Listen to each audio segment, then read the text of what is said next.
Baik, kali ini saya ingin membahas kasus Mbak Nikita Mirzani, tapi saya menggunakan pola pikir yang sebaliknya, atau the other way around ya. Kalau kemarin dari kasus Mbak Niki, sekarang dari saya Ismail. Karena ini kan satu kesatuan pada dasarnya. Ya, spritzing aja, secara bersama-sama atau turut serta dengan ming. Saya mau masuk dari sisi Ismail Marzuki.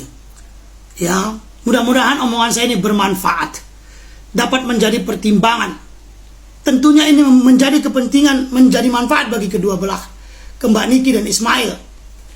Yang mau saya katakan begini, teman-teman, sepanjang Anda mengikuti kasus ini, baik yang sependapat atau yang berbeda pikiran, baik yang mendukung atau yang membenci, baik yang menyukai atau yang mencaci, pernah nggak Anda melihat, menemukan, mendengar selama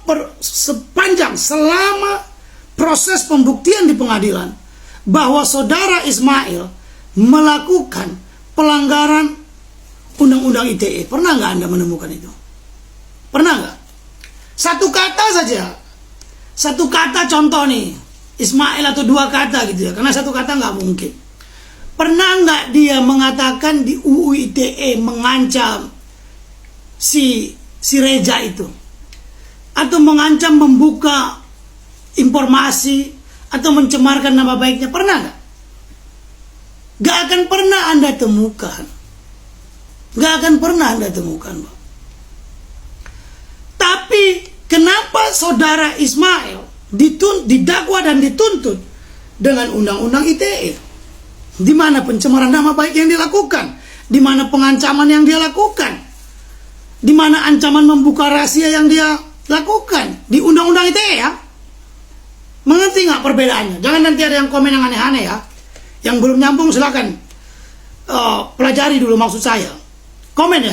Ada nggak sih kalian menemukan satu kata, dua kata, atau satu kalimat bahwa Ismail melakukan pelanggaran undang-undang ITE sehingga dia didakwa dan dituntut dengan pasal UU ITE?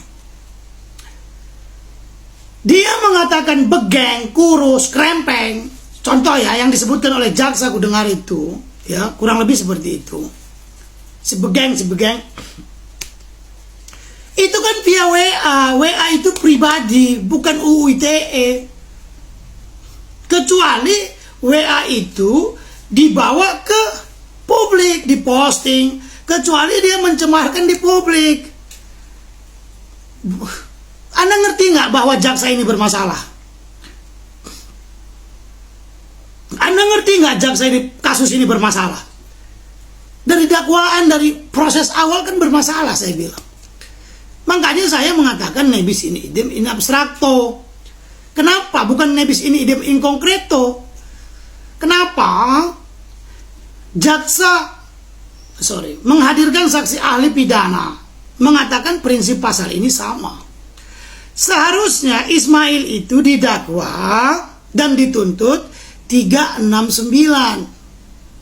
karena dia tidak melakukan pelanggaran di UU ITE. Jungto 55 itu dalneming penyertaan, bisa secara bersama-sama atau turut serta. Sedangkan Mbak Niki hanya 4527 karena dia tidak aktif di 369. Makanya kan ada di ujung 55-nya. Bermasalah, Pak. Bermasalah. Begitu. Anda coba lihat, atau saya yang salah? Salahkah saya? Mungkin ya, mungkin tolong benarkan saya kalau salah ya. Saya pun menerima. Siapa tahu saya salah. Karena Ismail itu dituntut pasal berapa sih?